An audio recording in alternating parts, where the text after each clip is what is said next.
Hello, I think we're live. I'm going to trust we're live. Keep an issue with your network. We'll try to keep reconnected. Okay, they're going to try to keep reconnecting. I'm just looking here at the streaming platform, the software I use to stream to and from. It looks like it's trying. It's trying its best to stream the live stream, but sometimes it doesn't work. So sometimes you just end up with a recording.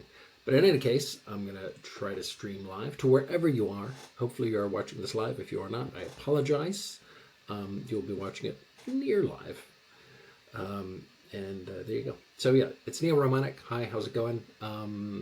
It's the week in AU. I'm doing these weekly check-ins to just talk about stuff that popped up this week around the creative industries, to kind of see how are the creative industries doing this week. How did we do? How did we score? Who's we? Who's we in this creative industries? Who are these we people? Is it the creative industries? Is it the media industry? The media business? Is it the content business? I think those are really different things. Content. Try not to use the word content. But I do. I've used the word content a lot. But if you do see me use the word content, you have my permission to smack me, because I'm trying not to use content. Because content is what you have on, that's on what you have on grocery shelf stores, right? That's content. It's just stuff that you need to need to move through the system. And you didn't get to the creative industries to shift stuff that could just as easily be on an Amazon shelf. I think that is the model that Amazon uses, because that's what Amazon's job is, logistics, right? That's what they do.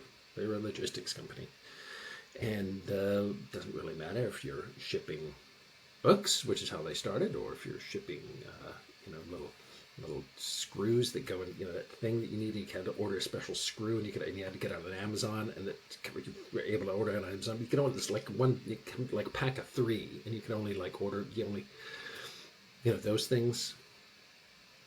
Or if it's content, which Amazon also does, they're just shipping stuff. And making money through the shipping of those things. So, yeah, you probably didn't get into the creative industries to do that. Maybe you did. I don't know. But I think there's more to it than that. So, creative industries, the arts, the biz, the media biz.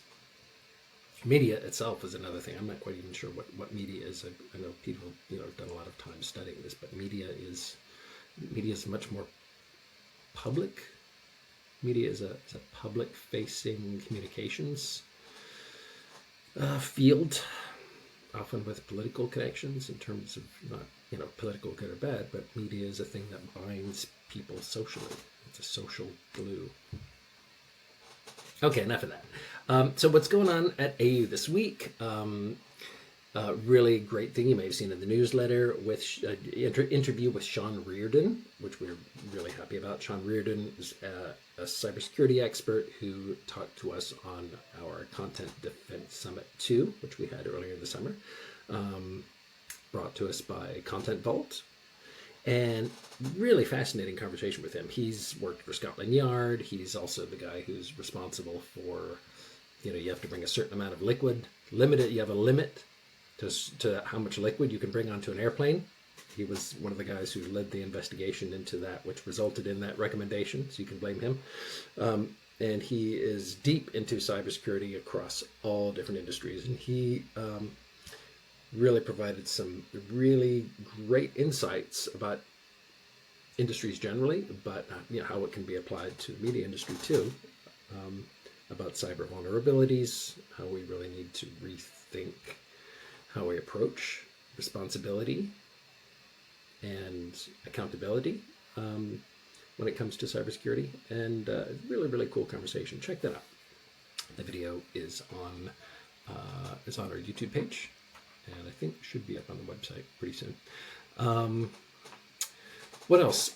So this week, really cool article that was on the Substack, Elliot Grove's Substack. So Elliot Grove is the founder of Raindance and the British Independent Film Awards, maybe. I think. Can't think of the name of it, but founder of Raindance. Raindance, as you may know, probably know, is a British independent. We wouldn't call it a film festival. It's kind of like in Sundance, like Sundance itself. It's not just a film festival. Sundance started as an incubator for talent, right? And the film festival kind of came out of that. Raindance, very very similar kind of thing.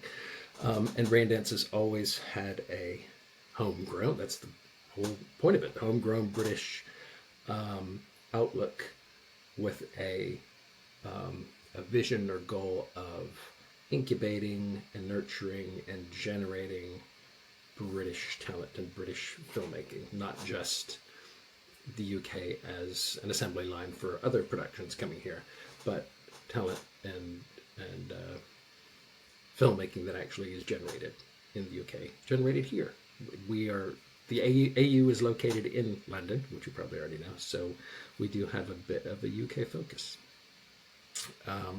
Although our audience actually is about half our audience is in North America, in the US and in Canada, actually quite a lot in Canada, because we do quite a bit of work with the CBC. And it's about maybe one half North America, 1/4 UK, 1/4 Europe, our audience-ish, generally. Yeah, so he did the Substack post called "The Film Industry You Were Promised Is Gone." Just that title alone may resonate with some of you. Certainly did with me. The film industry you were promised is gone. And some of us have felt that way for a while. I certainly have. Where's this film industry I was promised, that I dreamed about since I was, a tiny child, and, fell in love with movies and realized that movies were things that you could make, that people made movies, and that was a real thing that you did, that people did. People got together and did this. Amazing. And, that industry has always been a moving target. It's always been evolving. But as with so many things, as he says in the piece, that a lot of the ways things work that we have taken for granted across society, across politics, economics, industries, technologies, these sort of things that were kind of chugging along have come apart in kind of interesting ways over the past maybe 10 years, 20 years. And they are rearranging themselves. And what they're going to rearrange themselves into. Well, actually, it's probably not true. They're not rearranging themselves. They are being rearranged by people. It's not just like the weather, like, oh, that cloud is rearranging itself. We're responsible for how those things get rearranged, right? So there's as things are changing, we have the opportunity to change them, mold them to how we want them. So, but he says in this piece, "The film industry you are promised is gone." I'll read you a little bit of it. "The ladder is gone. The gatekeepers are confused. The old business models are collapsing in public. The dream that sustained generations of filmmakers, write a script, get discovered, make a feature, win Sundance, sign with an agent, build a career, was built for a different era. And yet, this may be the greatest moment in history to become a filmmaker." And his pitch is that while the usual way of doing things is coming apart, that may be an opportunity for people to just start, just pick up their tools, get out there, start hammering away, and build something, and roll it out to the end of the street, and see who salutes.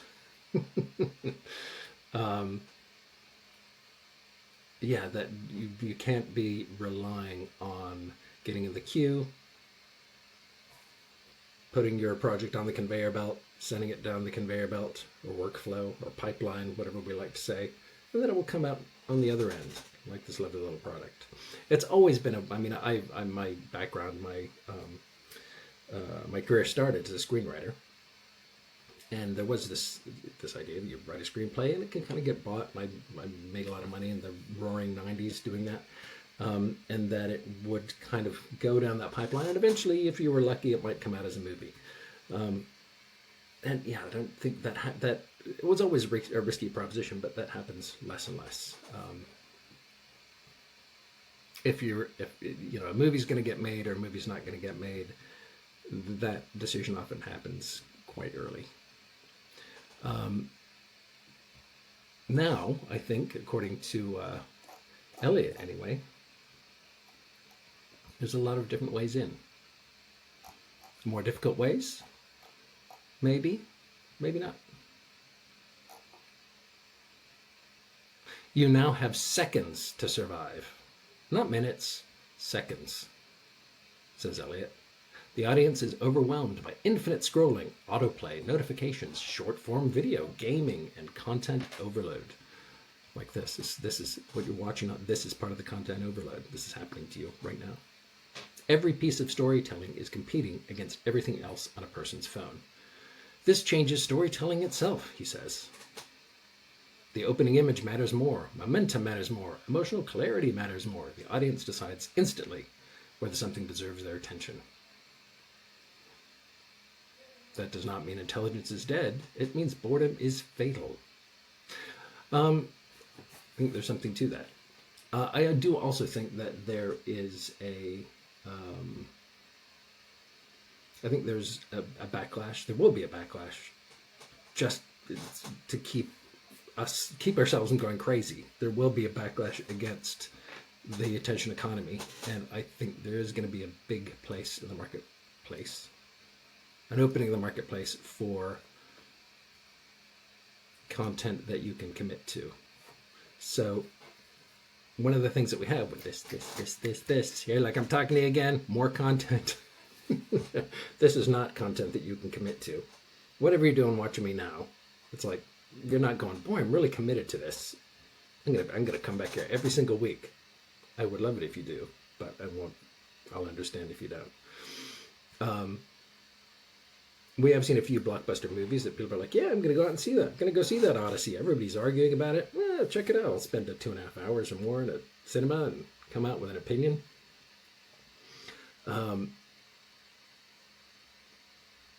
People want to feel that their time is worthwhile. And one thing that sitting in front of a screen, flipping through a screen all day long, and watching content like this, you kind of go, my time is worthwhile. I don't feel like I'm really respecting my time by doing all this.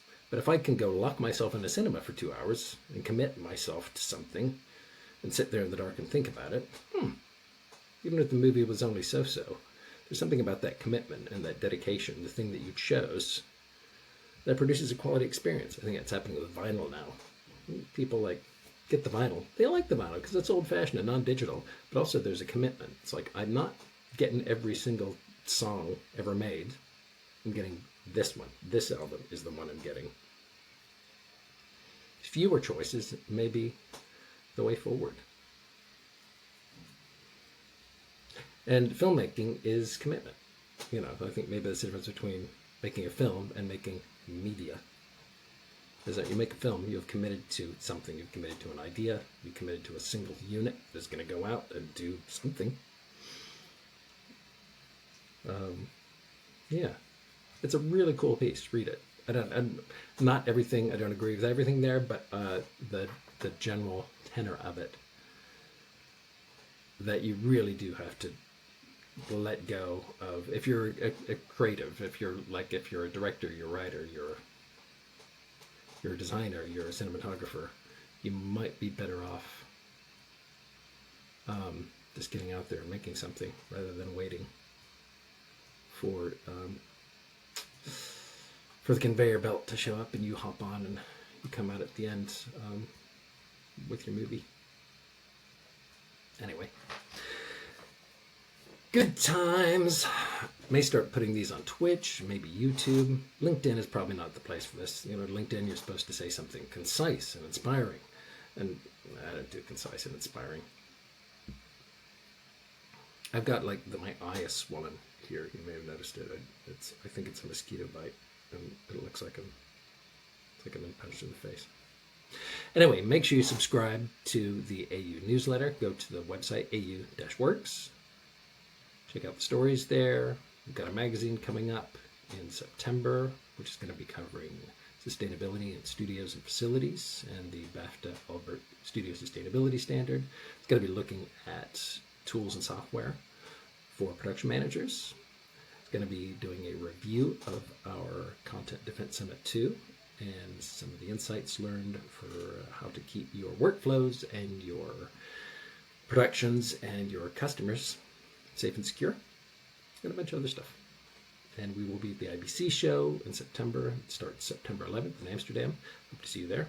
And have a great weekend. Talk to you later. Bye.